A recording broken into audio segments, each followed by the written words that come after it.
Alright, magandang araw po sa inyong lahat mga kababayan, Batang Maynila to it's. Ngayon po ay araw ng Lunes, September 22, 2025. Ito pong nakikita nyo sa screen, ito po yung imahe po nung nangyari po dyan po kahapon sa Mindiola. At ito pong ginawang pagsugod at pag-asik ng karahasan ng grupong nagtungo sa Mindiola, ito po ay planado. At ayon po sa mga naririnig ko, ito po ay financed. Ito po ay ginastusan, pinondohan ng mga grupong gustong patalsikin si Presidente Bongbong Marcos sa pwesto. Alam niyo naman na kung sino yon. Hindi ko na kailangan banggitin. So, tukoy na po kung sino po ang pasimuno ng kaguluhang ito. Sino po ang may pakana, paghakot at pagbayad dito sa mga sa mga kabataan na sumali po diyan sa panggugulo diyan po sa Mindiola. So ito may papakita ko sa inyo video na katunayan na sila po ay bayad. Ito mga kababayan. Ito pakinggan niyo maigi.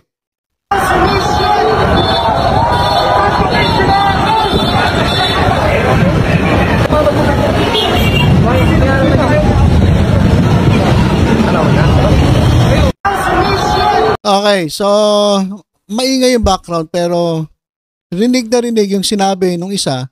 Sabi nung isa, ito yung mga bata na lumiko. Eksakto may kumukuha ng ng video. So ang sabi nung isa, binayaran na tayo. O sabi nung sagot naman nung isa, uwian na? O uwi na tayo? Kasi bayad na eh. So, yan po yung isa sa mga video na katunayan na sila po ay binayaran. So, meron pong organizer, meron pong financier, at meron po talagang grupo na ang balak po talaga ay manggulo. Kasi kung mapapansin niyo yung sa Luneta, maingay po, pero peaceful.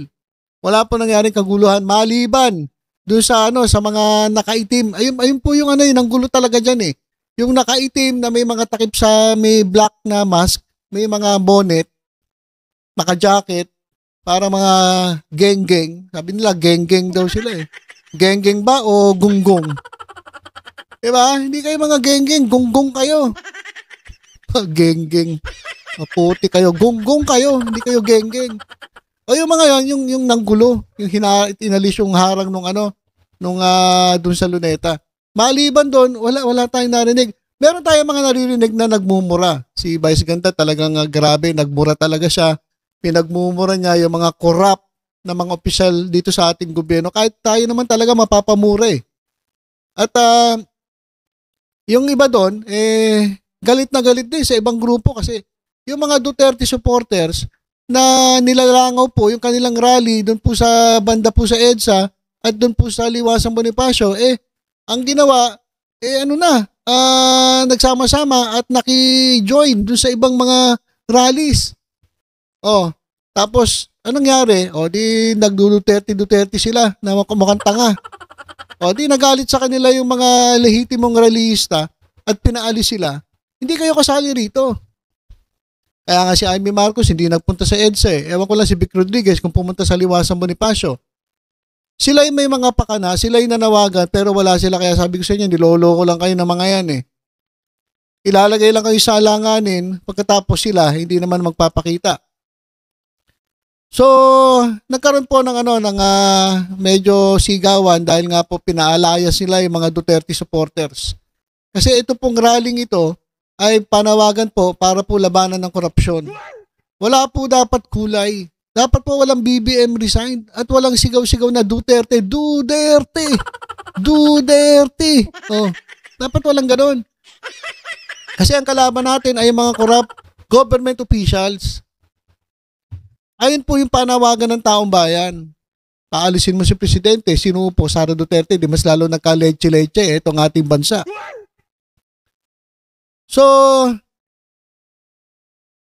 meron pong grupo na talagang nagplano, nagguluhin ay ang araw ng Day of Protest. At sila nga po ay natukoy na. Ito po mga kababayan. Report na 78.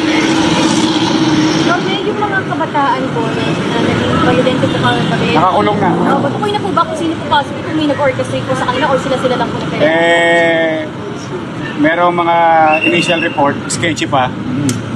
May dating politiko, Filipino-Chinese, ang pander. Tapos may isang abogado, pander din. Yung mga bata na yung kagabi.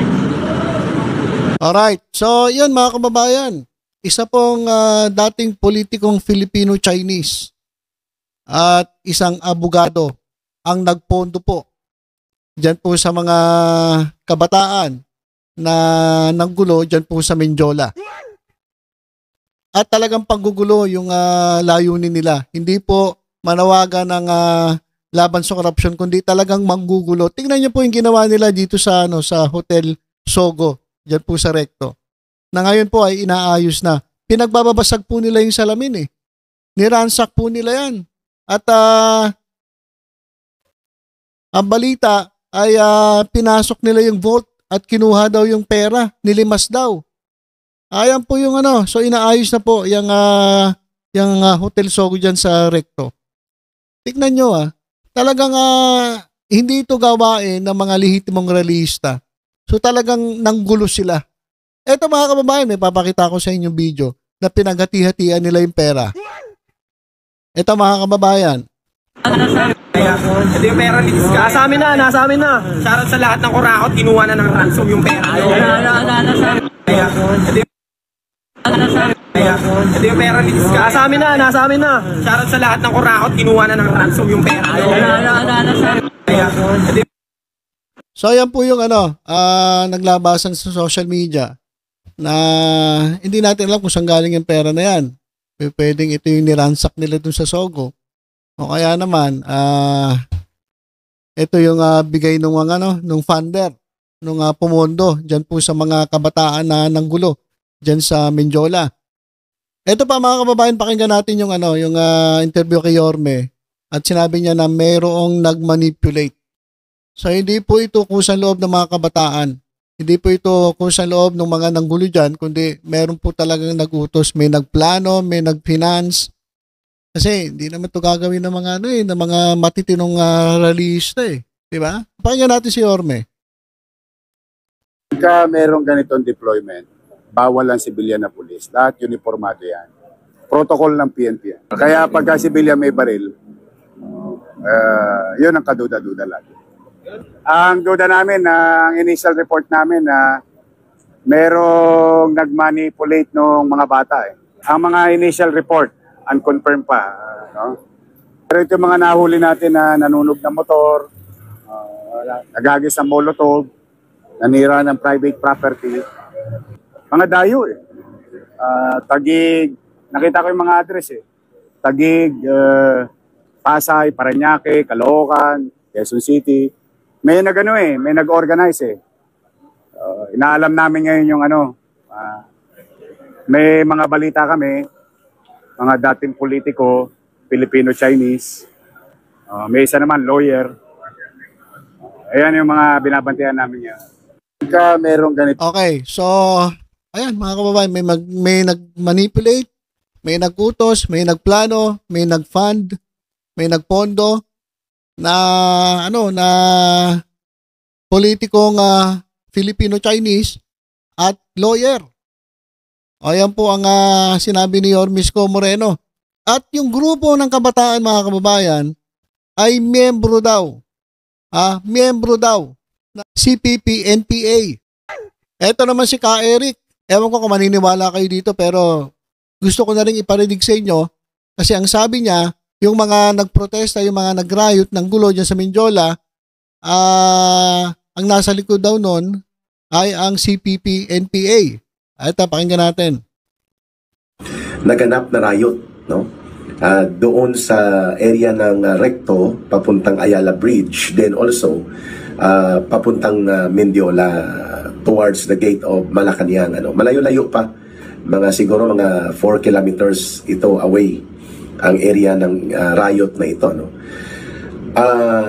Kaya nga ang title natin, mga adik lumusob sa palasyo.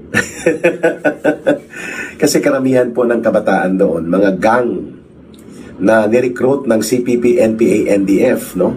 Sa pamamagitan ng kanilang Youth and Students Bureau, YS Bureau ng Communist Party of the Philippines, at ang front organizations na ginamit ay Kabataan Party tsaka yung Anak Bayan.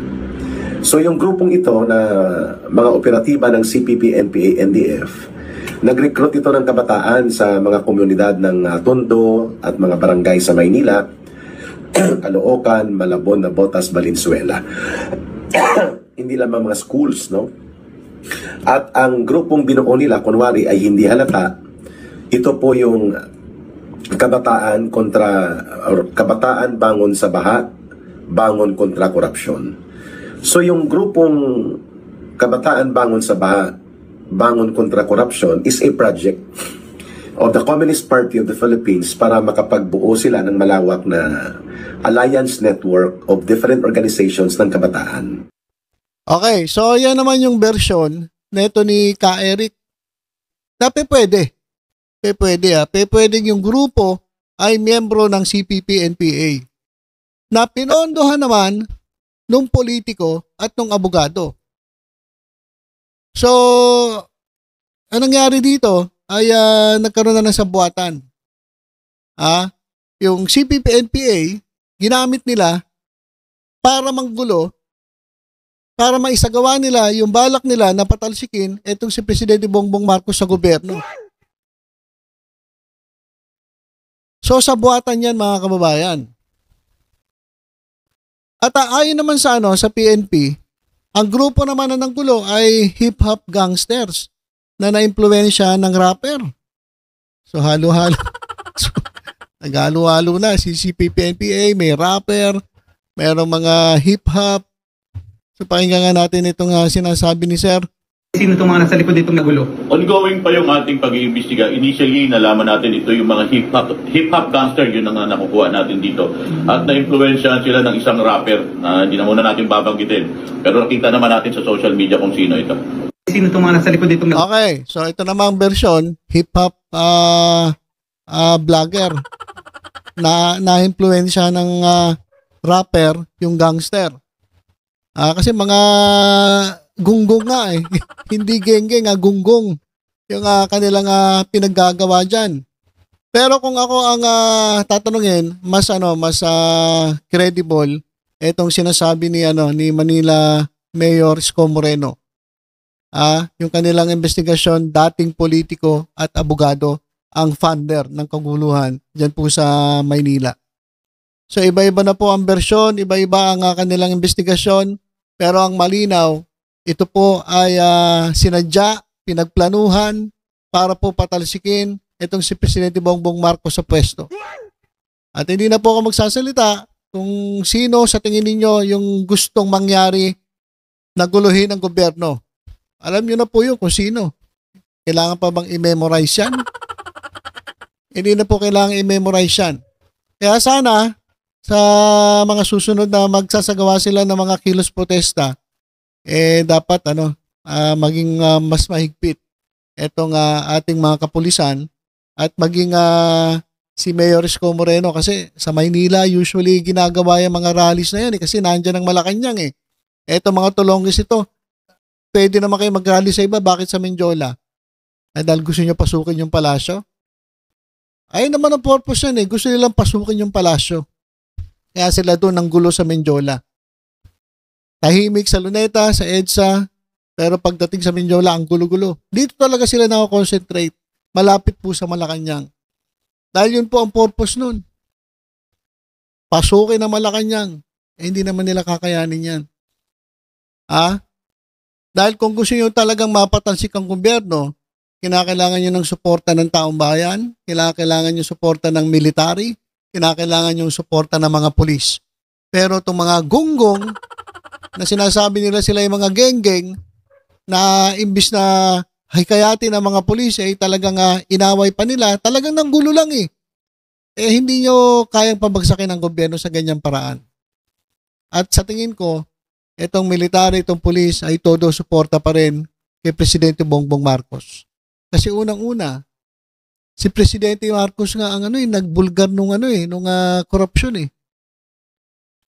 Oh, kung pababain natin si Presidente, may isang papalit, haharangin lang yung investigasyon, wala na, lusot na yung mga nagnakaw sa ating bayan. Kaya ang hamon dito kay Presidente Bongbong Marcos, dapat may managot. Dapat marami pong makulong. Senador man yan, o congressman man yan, o kahit sino pa mga opisyal ng gobyerno, dapat may managot. Kapag napatunayang may sala. Kasi kung wala ring makukulong at mananagot, para sampa na nag-iimbestiga. Eto nga ICI, Senate, House. O, lahat po nag-iimbestiga na eh. Kulang na lang tayo mag-imbestiga eh. Diba? So dapat po talaga ay merong managot. Ayan po yung narinig ko rin kay Vice Ganda. Talagang mura ng mura, pinagbumura niya etong magnanakaw dito sa Kaba ng Bayan. So yun lang po muna ang ating update. Tutok-tutok lang po dito sa Batang Maynila. Sa iba pang balita, ingat po tayong lahat. God bless po.